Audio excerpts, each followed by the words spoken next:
Never lose your faith. 7 morning habits that can change everything. There is a moment every morning that most people ignore, yet it silently determines the direction of the entire day.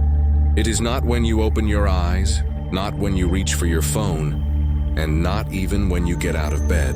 It is something far more subtle, almost invisible, but powerful enough to shape your thoughts, emotions, and the reality you experience throughout the day. Most people lose this moment without realizing it, because they wake up already mentally pulled outward, immediately exposed to noise, distraction, and external influence before they are even fully present within themselves. Over time, this creates a pattern where the beginning of the day is no longer conscious, but automatic. There is another way to begin a day, one that does not start with external stimulation, but with internal awareness.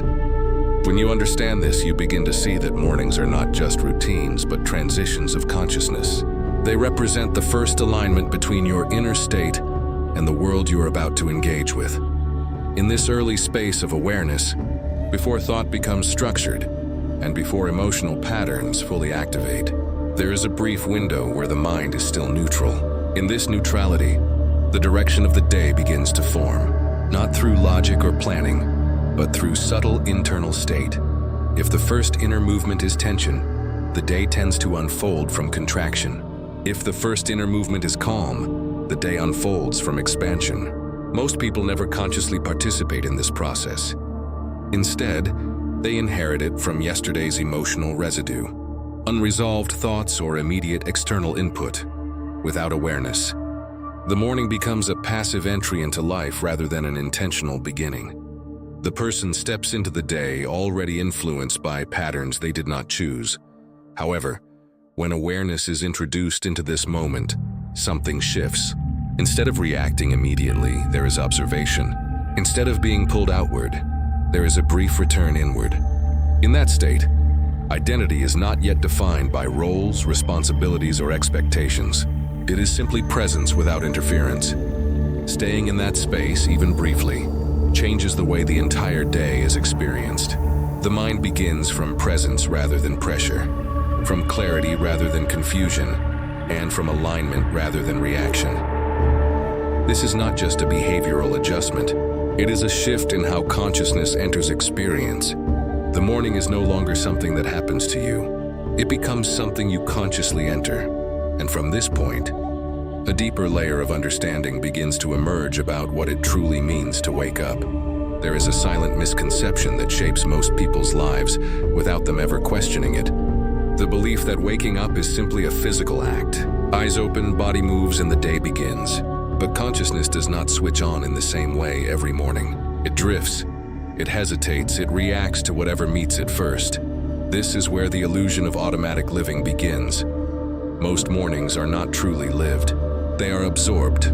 The mind is immediately exposed to input, to urgency, to stimulation. Before there is any sense of presence, there is already reaction.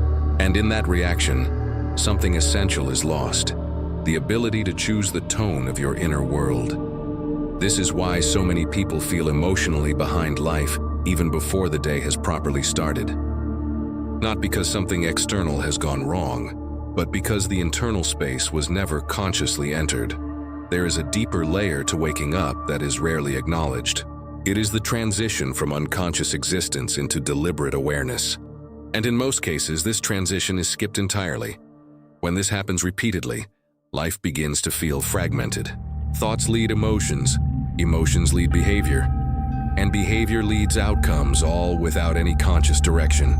The morning becomes a continuation of yesterday instead of a new beginning. But awareness changes the structure of this process.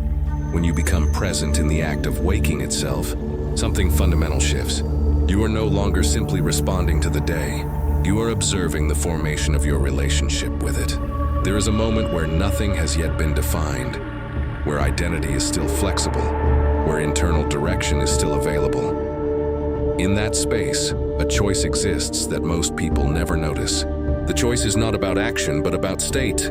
Whether you enter the day from contraction or expansion, from urgency or stillness, from fragmentation or presence. This is why the illusion of automatic living is so powerful. It hides the fact that the first state you embody each morning becomes the foundation for everything that follows. And once this is understood, the idea of just waking up begins to feel incomplete. Because what is really happening is not waking up the body, but entering a state of consciousness that will shape perception, decisions, and emotional experience for hours ahead. This realization opens a deeper question. If mornings are not neutral, then what are we unconsciously activating the moment we wake up?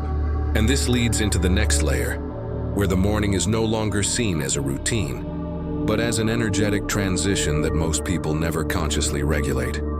There is a state that exists before distraction, before responsibility, before identity fully activates. It is quiet, subtle, and most people pass through it without ever noticing it is there. This is the space of inner silence that precedes full engagement with the world. In modern life, silence is often misunderstood as emptiness or inactivity, but in a spiritual sense, silence is not absence. It is presence without interference. It is the moment where consciousness has not yet been shaped by external input. Most people miss this entirely in the morning.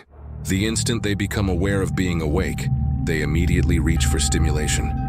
Screen, a message, a notification, a thought about what needs to be done. In doing so, they interrupt the natural state of internal clarity that briefly appears before the mind becomes active.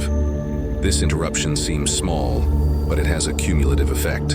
It replaces awareness with reaction. It replaces clarity with fragmentation. It replaces inner stability with external dependency. When silence is not honored, the mind begins the day already filled, not with truth, but with noise. And from that noise, perception is built. But when silence is allowed to exist, even briefly, something very different happens. Awareness begins to settle into itself. Thoughts slow down naturally. Emotional charge has space to dissipate before it becomes direction. There is a return to a more neutral state of being. In this state, nothing is being forced. Nothing is being processed. Nothing is being solved.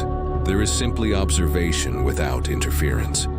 This is where the deeper intelligence of consciousness becomes more accessible. Not as information, but as clarity. Not as thinking, but as knowing without tension. The power of this silence is not in what it adds, but in what it prevents. It prevents premature reaction. It prevents unconscious emotional momentum. It prevents the mind from being defined by the first external input of the day. And over time, this changes something fundamental in the way life is experienced. The morning is no longer a rush into activity. It becomes a transition into awareness. From this silence, something more structured begins to form naturally, not through force, but through alignment. And this is where the next layer appears, where the first internal movement of the day begins to reveal its influence over everything that follows. There is a subtle force that most people never consciously observe, yet it is always active the moment they wake up. The first thought. It appears so naturally, so automatically, that it is rarely questioned. It feels like it simply happens. But in reality, this first thought is not random. It is a reflection of the inner state that existed just before awareness fully stabilized. In the transition between sleep and wakefulness, the mind is highly impressionable. It is not yet fully committed to external reality, which means internal patterns surface more easily. And whatever appears first begins to set the tone for perception. If the first thought is heavy, the mind unconsciously searches for reasons to confirm that heaviness. If the first thought is anxious, the body begins to align with that emotional signal. If the first thought is peaceful, even briefly, it creates a different trajectory for interpretation of the day. Most people underestimate this process because they assume thoughts are harmless unless acted upon. But thoughts are not neutral. They are directional. They guide attention, and attention shapes experience. The danger is not the presence of negative thoughts, but the lack of awareness around them. When they are unnoticed, they become instruction. When they are observed, they lose authority. This is where consciousness begins to separate from conditioning. Instead of being absorbed by the first mental impulse of the day, there is a moment of recognition. This is a thought, not a truth. That recognition alone creates distance. And in that distance, something new becomes possible. The ability to choose response instead of reaction. The ability to observe internal movement without becoming it. Over time, this changes the relationship with the mind itself. The morning is no longer defined by whatever thought arrives first. It becomes a space where thoughts are seen, not followed blindly. And when this awareness becomes stable, another layer reveals itself, the realization that what awakens in the morning is not only the mind, but a deeper energetic field that most people never consciously protect.